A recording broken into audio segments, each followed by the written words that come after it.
Welcome to the Emerging Minds podcast. You're with Sophie Guy, and today I'm speaking with Bill Wilson about effective engagement of Aboriginal families and children about their child's social and emotional wellbeing. Bill Wilson is a narratively trained social and emotional wellbeing worker who has worked extensively in the fields of alcohol and drugs, child protection, child and adolescent mental health services, Aboriginal education and Aboriginal men's health. He has a strong belief in the power of Aboriginal people and communities to be the change agents in their own lives. Well, thank you very much, Bill, for coming in today and having a chat to me. I really appreciate it. No worries, Sophie. Could you start by telling us a bit about your background and how you came to work in Aboriginal social and emotional wellbeing? My background is quite varied. I've worked in public service.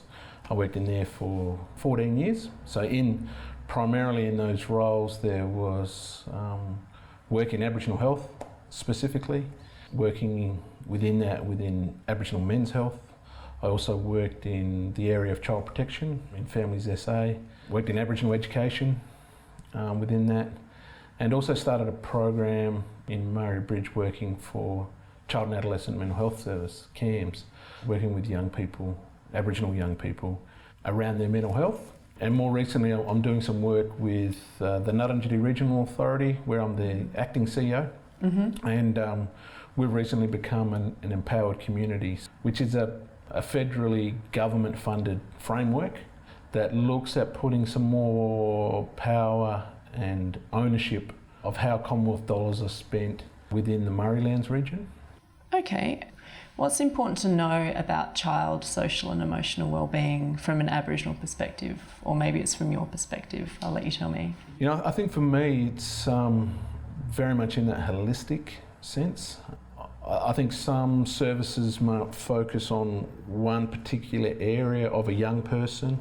I think we can't do that in isolation. I think we have to take into account all the issues that surround that particular young person, from, I guess, some of the challenges that they face as a young person to the dynamics of the family, not always assuming that it's mum and dad. It's, in particular in Aboriginal families, the extended family, in particular grandmothers, the roles that they play, what else is going on for that young person in the context of his own community, and then also who are the other service providers that are maybe providing support into that young person or that family, and how can we work more collaboratively in that wraparound services to our Aboriginal young people or our families. So what does that look like to engage or work as a practitioner holistically with, if you're faced with an Aboriginal young person, a child, what would it look like to work holistically with them? That would be certainly about building relationships with all the key people in that family, not just the child in isolation. Mm-hmm. And that takes time around building a sustainable relationship. And I think sometimes as service providers we just need to just kind of slow that down and be conscious that first engagement is a really important one to building a foundation. And I think it's about getting that trust, in terms of them trusting you as the practitioner, as the organisation, and then you build that steadily over a point of time. Mm-hmm. But I'm all about the relationship, and I think Aboriginal people are relational people. And could you just talk a bit more about building a relationship? How do you, if you're met with an Aboriginal family, how do you build a trusting relationship with them in the first go? As an Aboriginal practitioner, one of the things I give of myself in that initial engagement is I certainly won't be taking notes or doing any assessments on the first engagement. And within that, in that initial engagement, it's about identifying who your mob is if you're an Aboriginal practitioner. Mm-hmm. And that's what I meant by giving something of yourself to that. Uh-huh. And it's around trying to create a connection within that. So in that first engagement, I'm probably speaking more than they are. Mm-hmm. and offering up something of myself in terms of building that relationship, who I am, who my mob is, and whether there's some connection made through their family to mine. So You know, for a non-Aboriginal person, obviously it's a different task in terms of creating that. But I still think by not trying to go to the issue at hand on the first engagement, I would steer away from that. I'd be really about trying to build that rapport in that first initial engagement. And I think it's about trying to get them back in the door the second time. Many organisations can get people through the door once. You know, there's a great saying I always like to use is that, you know, people will vote with their feet. If they derive something from that initial first engagement, and you can get them to vote with their feet in coming back in a second time, a third time, then you must be doing something that's engaging for them to keep coming back. Yeah. Could you tell me a bit about services and programs that do get this right, where Aboriginal people do come back and repeatedly use the service? And yeah, what are they getting right in that? I guess the one I'll speak to is the one when I was employed with Uniting Communities, and we're working with Aboriginal people around issues of alcohol and drugs. You know, I think early in that model, it's around how do you get the clinical models to marry up with the Aboriginal cultural context. And I think early in that program we didn't have the match right. It was very strong in the clinical sense and not a lot of cultural context in that. So it's around trying to get the balance where they can exist together. And given that we were working in an Aboriginal specific program at the time, and part of my role was to ensure that there was a cultural context in there. So we developed some tools that assisted the people that worked as practitioners in our program, cultural tools. When we knew we started to get that program moving in a stronger direction where more Aboriginal people became involved in the program was when we started to receive some peer referrals. So it wasn't government agencies referring into that, it was people that were actually using the program that were talking to their family and then were talking to their friends and saying, hey look, this program helped me.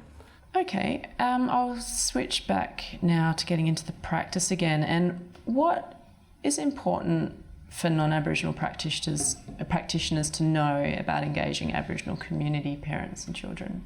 I guess when I was working with a lot of, when I was the only Aboriginal worker within CAMHS, I got that question asked of me a lot. And I guess one of the things I said is like, don't overcomplicate it. If we could just pare it back, that first engagement, either with that young person and with that family, is very important. You know, one of the policies that I changed when I was working within CAMHS was once a referral came in, they allocated 5 appointments for you to see that person and then transition them out. And I said, look, if we're going to build a better reputation with the Aboriginal community with CAMHS, we have to do away with that internal policy. Because it might take me 3 times to build some sort of trust with that particular young person. And I always included their family as a part of it. I couldn't justify a transition out of that program in 5 engagements. So I'm proud to say that we done away with that policy. CAMHS at that point had a number of Aboriginal young people that were being referred in, but 80% of them would be seen once and never seen again. Okay. So the program that I came into was to look at addressing that particular need. So there were some recommendations that I put in place. That one was doing away with the 5 appointments only, and then also developing some cultural context conversations that can be included within their assessment tools. And that was a little challenging because I work with everyone from a mental health nurse background, social work background, OT background, psychologist background, psychiatrist. And there's a range of people that work within there, and they all had their own models of engagements that they worked from. So it was around supporting them all in that, but also looking at their own caseload and how many Aboriginal people that they would see and only one. And over a period of a couple of years, we started to get some more traction in Aboriginal young people and families coming back, voting with their feet. What are the main challenges or barriers to effective engagement of Aboriginal families in non-Aboriginal services? You know, there's a whole history there of what various child protection acts have done to our Aboriginal families, and I'd still say that fear is very real for our Aboriginal families. In terms of what I share with you as a clinician, as a practitioner, you know, it still happens that we still have shocking rates of Aboriginal children being removed today. They're at an all-time high. Effectively, we're creating another stolen generation of Aboriginal children into a system which I actually personally believe should be part of our close the gap KPIs. I really feel that it's not. It's not. Right. Currently it's not. It's almost an unspoken, not very well publicised around the rates of Aboriginal children coming into the child protection system at the moment. So we get a lot of our families not feeling that they can speak openly about whatever issues are impacting in that family. You know, whether that information, whether their story is going to be respected by that clinician, respected by that organisation, in terms of what people are prepared to share. You know, I think it's about how Aboriginal people become engaged with that organisation. Is it mandatory for them to turn up to an organisation because it's of the directive of Department of Corrections, say BOL, the courts, or Department of Child Protection? All these things contribute to, you know, Aboriginal people walking into an organisation for the first time. I think as service providers, we have to have some understanding of that and some respect in that they have opened the door, they have came in, even if it isn't a mandated sense. As a service provider, you should look at that as an opportunity to impact on that family. You're listening to an Emerging Minds podcast. Is it helpful for non-Aboriginal practitioners to have a conversation around fear around child protection or to touch on the intergenerational trauma?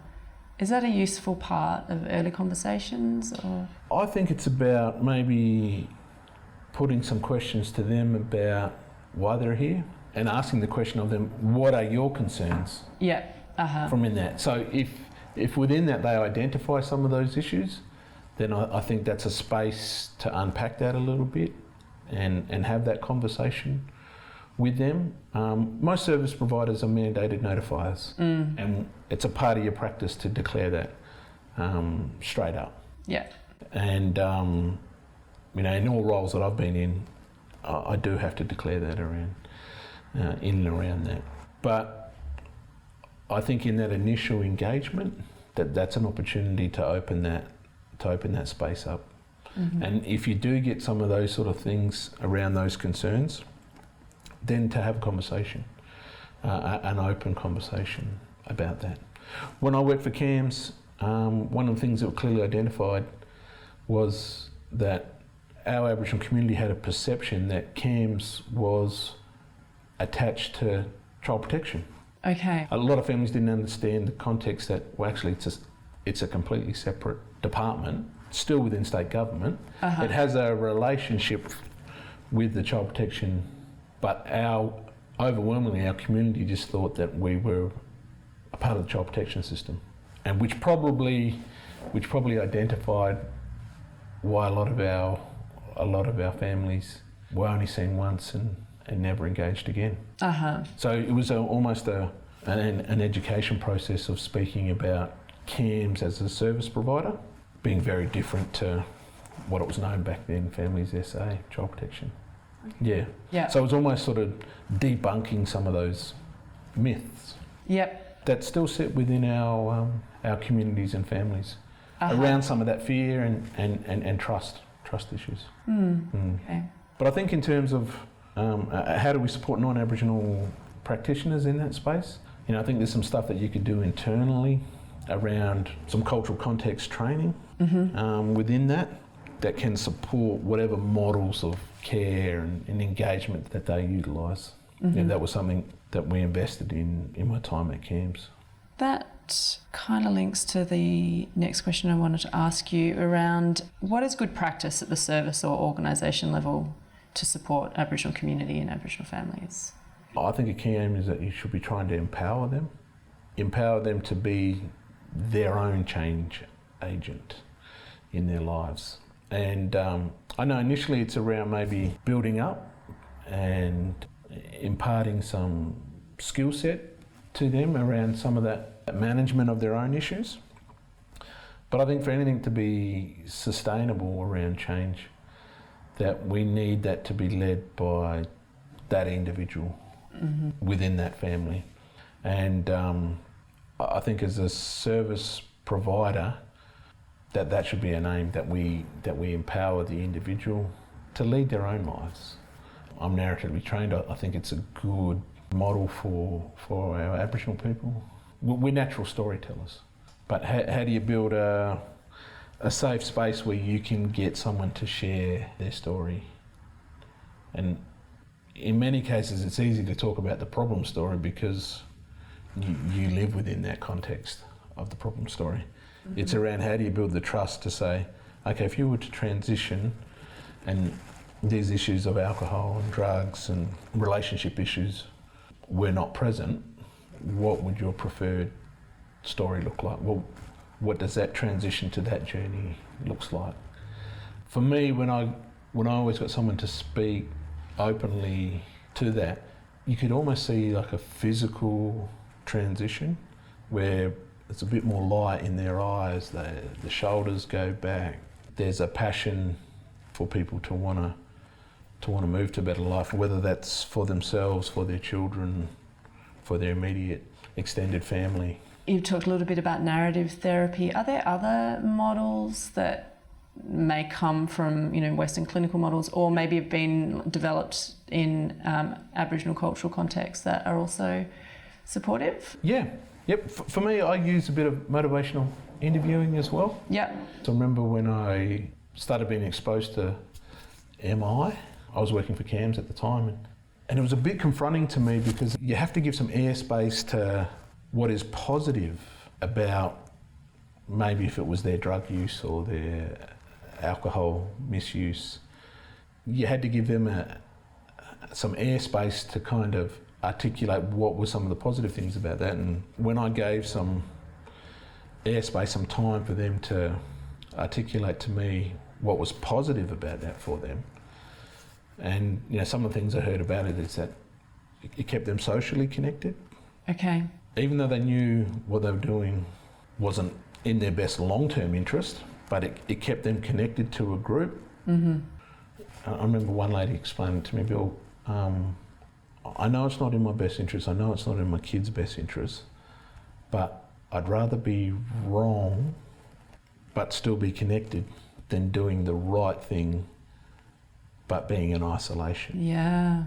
So for me to hear that, it was an opportunity for me to unpack with them around what this isolation thing was, and that there would be other people that would support her in that transition. She just had to look outside of her immediate supports to identify that. She came to a realisation herself, which I think was the greatest thing, that she didn't need anyone to point that out to her, that she just needed to look a bit harder, take herself out of her comfort zone that she'd been living in. And for some of our mob, it's 20, 30 years living a particular life. And I like to think, as Aboriginal people, we got to get more comfortable in having uncomfortable conversations or changes that we want to bring about in our lives. Yeah. Yep. Is there anything else that we haven't covered or haven't quite asked that you'd like to share today? Yeah, there's probably a couple of things. Some of the work that I've done more recently in Victoria is that I've been involved in a program that's worked with Aboriginal men who are incarcerated. Mm-hmm. So in Victorian prisons, and one of the things I'm really conscious of with our mob is that when people are disconnected from their culture, from their identity, and from their mob, there's a whole range of issues that can impact on Aboriginal people. And I think one of the byproducts, or what it manifests itself into, is issues of self-medication in terms of alcohol, drugs. And I think that's something that as service providers we should always be have in the back of our minds, is that we should never really underestimate what their own cultural identity is as well. The importance of that. Absolutely, yeah. The absolute importance of that, and feeling, as Aboriginal people, as I said, I think we're relational and we're also very spiritual beings.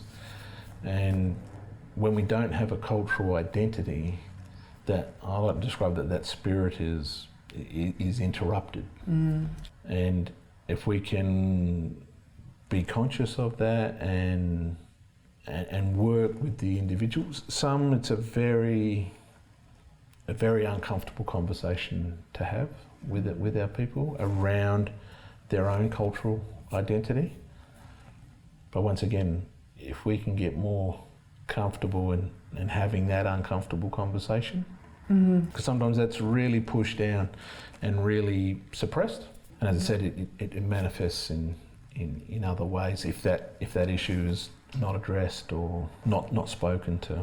I imagine there's a lot of hard emotions attached to that, a lot of grief and rage, perhaps, anger. Yep. Yeah, a wide variety of issues that are connected to that. And I think a lot of our Aboriginal organisations work in a model where that's at the forefront of their minds in terms of that engagement, but it's really about where people are on their, whether they're prepared to have that conversation, whether they're prepared to look into that. A lot of the men that I came across in those Victorian prisons were searching for their mob, searching for a connection, desperate for some type of connection that can actually ground you in that cultural identity. It can actually, complete that spirit.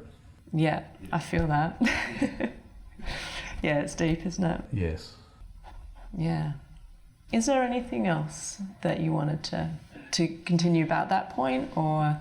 No, I think they're the key themes I guess I wanted to sort of convey here today. But yeah, sustainable change will come from within if you want it to be a long-term strategy. That whilst you might have some motivation to do it, an external motivation I hear a lot about is children.